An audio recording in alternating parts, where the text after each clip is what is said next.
Trying to whip storylines of a dreamer. Now point the biggest skeptic out. For my business, it's vital to have a functional internet speed. There are a huge amount of files that get transferred for media and for audio and even for live streaming. When music producer George TULLOCH bought this recording studio, he thought he'd have no problem getting fast internet. We're in the South Sydney Technology Park in Alexandria, right near the CBD of Sydney. For the past 4 years, he's been trying to get connected to the NBN without success. Every month it will say, okay, it's available next month. To get the NBN, I've contacted various telcos, I've lodged multiple complaints, I've lodged multiple requests for information. It's become that bad. It's, if the files are big enough, I will drive the files there. His business is one of 88,000 homes and businesses across the country still waiting for the NBN to come to their street. Most have been delayed because they're what NBN calls complex builds, but they also include new developments and those being upgraded from fixed wireless. Just for bookings on the internet alone, I would have lost $40,000 a year. NBN Co told 7:30 Mr TULLOCH's business needed a special design, which is now finished. We were required to do extra cabling work and civil works to get to that premises. Yeah, all of that. Mr TULLOCH insists the delay has left him with no choice but to move. It's incredibly emotionally taxing. I feel really worn out. The government maintains the number of those still waiting is relatively low. Over 11.7 million premises around Australia are now able to connect to the NBN. That's around 99% of all premises. We've got a relatively small number of what are called complex connections. And the target is to have that number down to 20,000 by the end of the year. Businessman Johnny Wapstra is one of those still waiting and says the delay is hampering his biofuel startup. My idea is that the farmers grow the seeds. I provide them with a service to convert their oilseed into a fuel that they can then use in agricultural equipment. When you're trying to kick off a startup, particularly being, I guess, regional and in this COVID sort of period where we're having to do a lot of teleconferencing. He's made multiple complaints, but is yet to get an installation date. We're just 20 minutes north of Toowoomba. Toowoomba's the second biggest inland city in the country. Constantly got sort of told, oh yeah, it'll be coming, we'll get there eventually. Still waiting.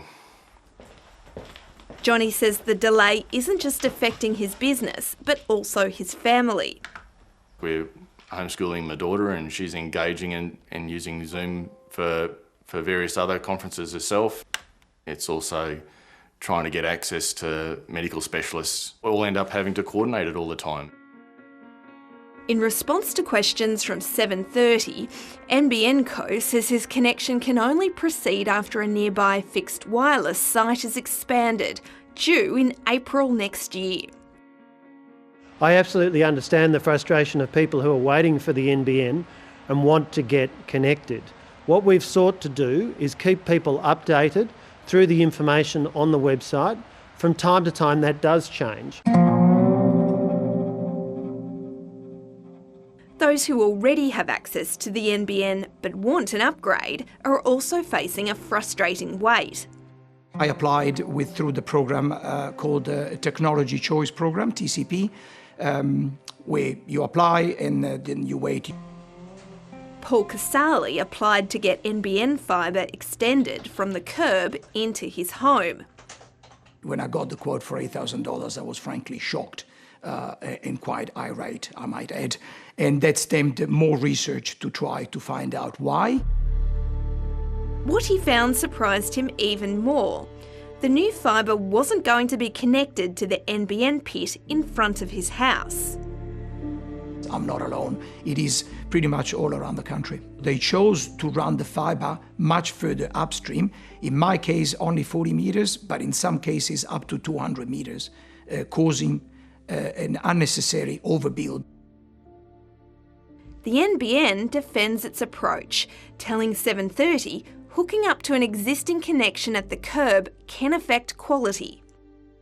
Look at the foundational network that we've got, and again, we utilise that network to work out the most optimal way to deliver to the customer. So it's not necessarily overbuilding. It's often that very last bit which is expensive and complicated. Communication Minister Paul Fletcher says running cable inside the premises is not always feasible. The whole focus here is on the most efficient approach when you're seeking to connect nearly, in total around Australia, around 12 million premises. Back in Sydney, George TULLOCH has just been offered an NBN plan. But it's come too late. He's still shutting up shop. It's really heartbreaking. I'm just trying to make music. I'm just trying to make people happy. While I'm on level 6, chasing some benevolence. Hi, I'm Lee Sales. Thanks for watching this story. If you'd like to watch more of 730's stories, they are on the left of your screen. And tap on the button below to subscribe and get the latest from ABC News.